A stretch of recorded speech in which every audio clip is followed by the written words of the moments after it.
በስልጣን ላይ መካ ይችላል በእውቀት ማይመካ ሰው ግን እንድሪያስ ነው ማቀው እንዲያም ብዙ ነገር ያወቀ እንደማያቅ ሆኖ እስኪጨርሽ ያዳምጦ እስኪሰለቸው ድረስ በሱ በደንብ ስለሚያቀው እስኪሰለቸው ድረስ አውርተሽ ጨርሺ አንድ መጽሐፍ ጣል ያደርግልሽና ለካስ ምንም አላቅም ወደሚል ደሞ የሰማሃል ሐዘን ሞተው እንኳንም ሞቱ የተባሉት አሳዛኙ ፕሮፌሰር የአዲስ አበባ ዩኒቨርሲቲ የቀድሞ ፕሬዝዳንት ፕሮፌሰር እንድሪያስ እሸቴ ከዚህ ዓለም በሞት ተለይተዋል።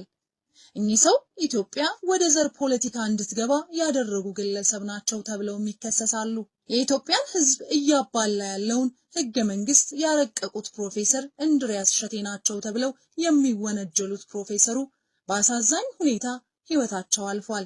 ፕሮፌሰር እንድሪያስ አፍቃሪ ህወሓት ናቸው ተብለው ይወቀሳሉ።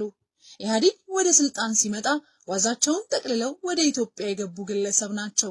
ኢህአዴግ ሀገሪቱን ሲቆጣጠር ወደ ሀገራቸው ተመልሰው በመምጣት በ1980ዎቹ በህገ መንግስት አርቃቂ ኮሚሽን እና በኢንተር አፍሪካ ግሩፕ ውስጥ የሰሩ ሲሆን ከ1995 እስከ 2003 ዓመተ ምህረት ድረስ ለ8 ዓመታት የአዲስ አበባ ዩኒቨርሲቲ ፕሬዝዳንት ሆነው ሲያገለግሉ ቆይተው ከየካቲት 25 2003 ዓመተ ምህረት ጀምሮ ደግሞ ወደ ጠቅላይ ሚኒስትር ጽህፈት ቤት በመዛወር በሚኒስትር ማዕረግ የጠቅላይ ሚኒስትር መለስ ዜናዊ አማካሪ ሆነው ተሹመው ሰርተዋል። ፕሮፌሰር እንድሪያስ እሸቴ የሰማሃል መለስ መምህር አስጠኝም ነበሩ።